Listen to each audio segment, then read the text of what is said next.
அஸ்ஸலாமு அலைக்கும். நாங்கள் காத்தாங்குடியிலேருந்து வரோம். எங்கள் மகன் வயசு 14.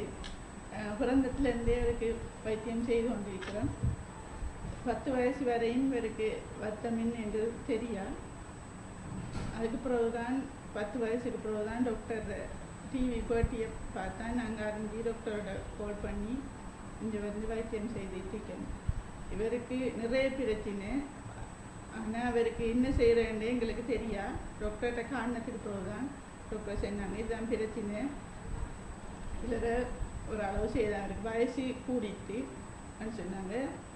அதால் இவர் நாங்கள் தொடர்ந்து ஒரு மாதம் மட்டும் இவர் இங்கே போட்டு நாங்கள் எல்லா வேலையும் பழக்கினோம்.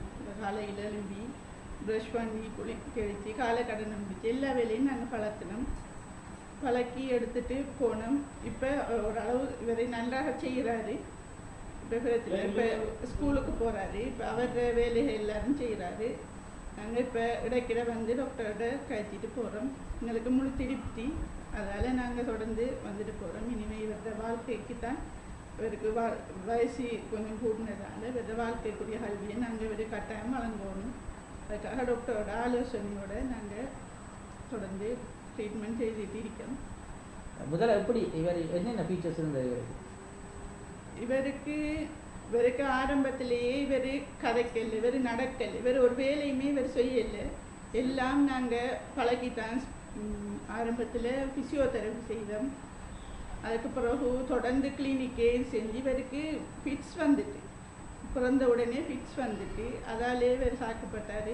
அதுக்கு பிறகு அடிக்கடி காய்ச்சல் வரும். அதோட நாங்கள் தொடர்ந்து வைத்தியம் பார்த்தோம். 6 வயசுக்கு பிறகும் வேறு ஃபிட்ஸ் நிற்கலை. அதுக்கு பிறகு நாங்கள் ஃபிட்ஸுக்குரிய டேப்லெட் கொடுத்து 10 வயசு வரையும் கிளினிக்கே கொண்டு போய் வேறு நாங்கள் வைத்தியம் செய்துட்டு இருந்த பிறகு தான் இவருக்கு நாங்கள் இந்த சில்மோ ஓட்டிசம் சென்டரை பற்றி நாங்கள் அறிஞ்சோம். அதுக்கு பிறகு தான் நாங்கள் வந்து எங்களுக்கு தெரியா என்ன பிரச்சனைன்றது எங்களுக்கு தெரியா. நாங்கள் எல்லா குழம்பு வேணுமா எங்களோட ஊர் வேணுமா எல்லா இடத்துலையும் நாங்கள் காட்டிகிட்டே இருந்தோம்.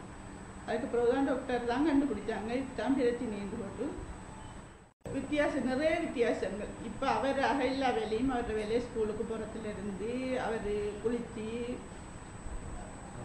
படிக்கிற எல்லா விஷயங்களும் இவர் நல்லா செய்துட்டு இருக்காரு. உங்களுக்கு இப்போ திருப்தி இருக்குதா? இனி வருங்காலத்தில் உங்களோட பிள்ளை நல்ல நிலைமைக்கு வருவார் ஒரு நம்பிக்கை இருக்குதா? நிறைய முற்றுமுழுதான் நம்பிக்கை இருக்கு. நாங்கள் அதனால டாக்டர் ஆலோசனையாக நாங்கள் தொடர்ந்து செய்துட்டு இருக்கோம். டாக்டருக்கு இறைவன் இந்த ஆயில கொடுக்கணும்.